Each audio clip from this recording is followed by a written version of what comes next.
मला वाटते की बच्चू भाऊ बद्दल तर मी एवढंच म्हणू शकते की थोडा कमी बोलले असते, कमी लोकांना शिव्या दिल्या असत्या आणि थोडा कमी आगाऊपणा केला असता तर कदाचित ते आमदार राहिले असते.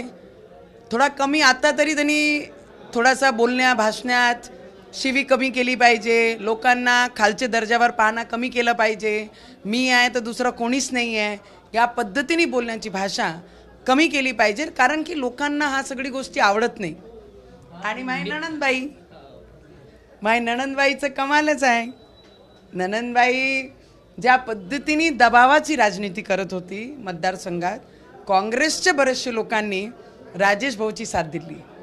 बरेचसे लोक आतमधून बसून फोन लावून त्यांनी राजेश भाऊला निवडून आणण्याचं काम केलं. मला असं वाटते की दबाव, क्रूर राजनीती, उद्धट बोलणं हा खूप दिवस चालत नाही. त्याच्यासाठी संस्कार लागतात. तर मला माझ्या नणंदबाईंनी थोडा शिकून घ्या, आणि तसे त्यांना कडक खूप आवडतात.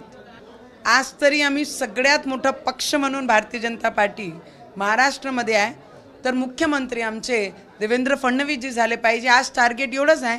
रवीजींसाठी आमचं योगदान गेल्या 3 टर्मपासून रवीजी देवेंद्र फडणवीसजींसोबत आहे.